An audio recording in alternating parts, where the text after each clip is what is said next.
Hi everybody, welcome to the Sunflower State and welcome to my channel. If you haven't already, please subscribe, hit the like button if you like this video, and hit the notification bell for future updates. So I just had a little spiritual thought and thing I wanted to talk about. It's actually kind of a sign of the times, and I wanted to talk about the wheat and the tares, and I wanted to talk about how I don't know about you, but I've been seeing a lot of people, it feels like more than normal, people in my life separating themselves from the church and going the way of the world. Recently I found out there was a guy that was on my mission. We were never companions, but he, he posted a video of his gay brother's wedding and was all supportive of it, and I just kind of like contacted him, and nope, he's not going to church anymore. And I thought that he was strong back in the mission. I didn't think that he would ever separate himself from the church, but he has. And there's plenty other examples that I can think of. And I wanted to kind of talk about this phenomena that's going on. We know that's one of the things that's going to happen in the last days.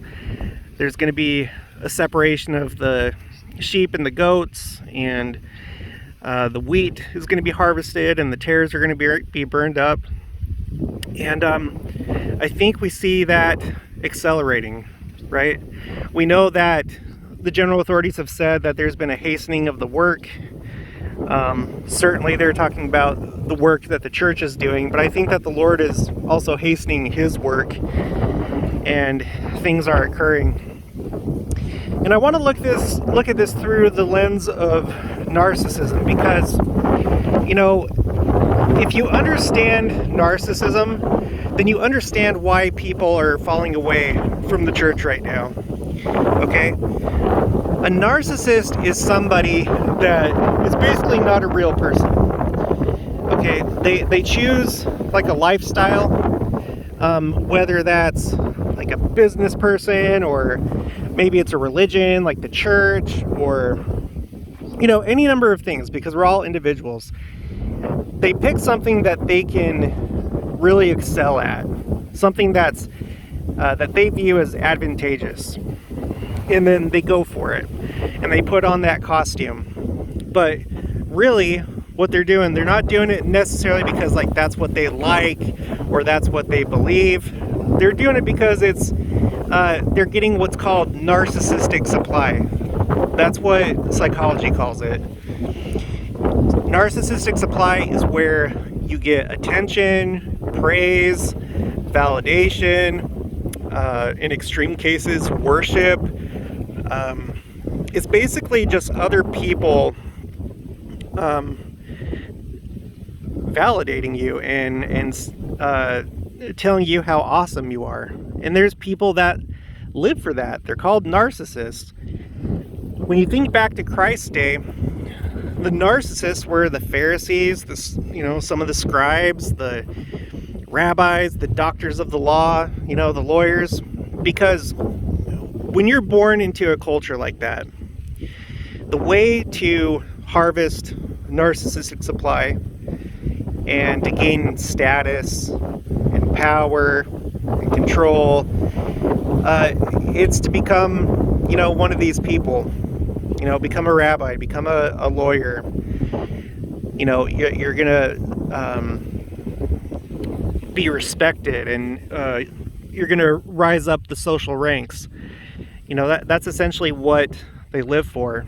So when you think about the church, it's the same today as it always has been. There's people that are genuine, that recognize Christ when they see him, that are doing things for the right reason and not for the praise of man. And then you have the tares, like the Pharisees and the Sadducees, that don't do things for the right reason. They do all the right things. Yeah, they obey the commandments. And they and they'll especially do it when people are looking, but they're not doing it for the right reasons. and the Savior called them out during his ministry. So that's what you have today. You have a bunch of narcissists in the church.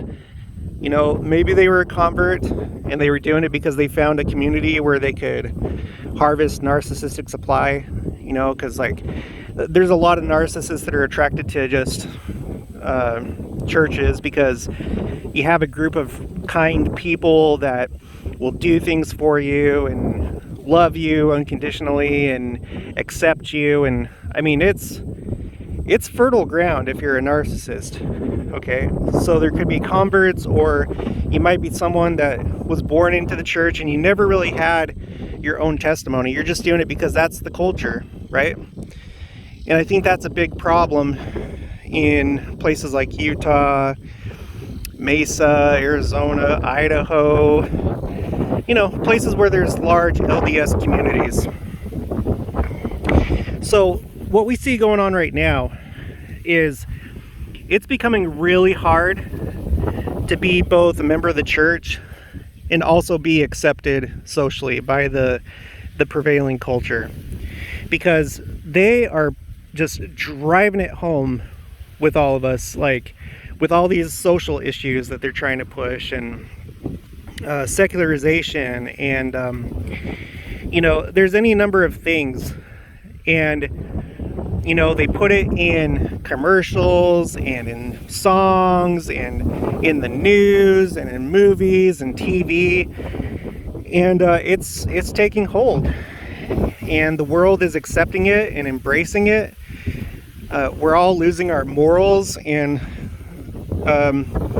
so when you have these people that are narcissists, they suddenly are confronted with a problem. It's like, okay, do I keep wearing the LDS mask, right? Do I keep doing this because it's starting not to get me so much attention, and I could easily just take the mask off and do what I want to do anyway, right? It's easier to live the way of the world. It's more in line with a narcissist values.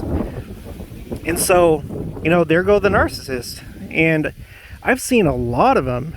You know, I recently saw an LDS YouTuber that supposedly was just so strong in the church and doing all these videos about all the wisdom that they had, and they even wrote a book, and it was published and it was selling in Deseret Book about how this person left the church, but then they came back and the reasons why, only for that same person to just leave the church all of a sudden. And I'm not going to go into why. I analyzed this person for a while, and I'm not trying to ruin anybody's reputations or talk bad about anybody. I just want to use it as an example. But yeah, this person just on a dime changed everything. Stopped wearing garments, started drinking coffee, alcohol, doing everything that they clearly wanted to do, because you could tell before this happened. And to some people, you know, it'd be confusing unless you understand narcissism and understand that that wasn't a real person in the first place. They were just playing a role. You know, they were a brand, you know, unto themselves. And something happened in this individual's life, and then just, you know, it was no longer advantageous to play the LDS game. And it's funny because all the people that watch this person's videos, as soon as they left the church, like, she didn't really lose much of an audience, because they were doing a lot of kind of like really questionable videos anyway, trying to like justify a lot of things, like when it came to like wearing garments and stuff like that. So and then you have, you know, the way that I kind of view it is that narcissists, psychopaths, I don't really view it so much as a personality disorder, and certainly not a mental disorder. Not even psychology views it as a mental disorder. It's a personality disorder. I view it as a spiritual thing, and I think that these are the telestial level people, you know. And then you have the terrestrial level people that they aren't playing the same game that the narcissists are, but they are kind of more groupthink type people, or people that just go along with the herd for their own safety. And so whatever the prevailing beliefs are, that's what they go with, out of wanting to just preserve themselves socially. And so as more and more narcissists jump ship, it also makes it harder for these people. And it's going to be individual, each one, but those that are like really surrounded by worldly people and narcissists that are jumping ship, I think there comes a point where if there's too many of those people in their lives, they just go along with it.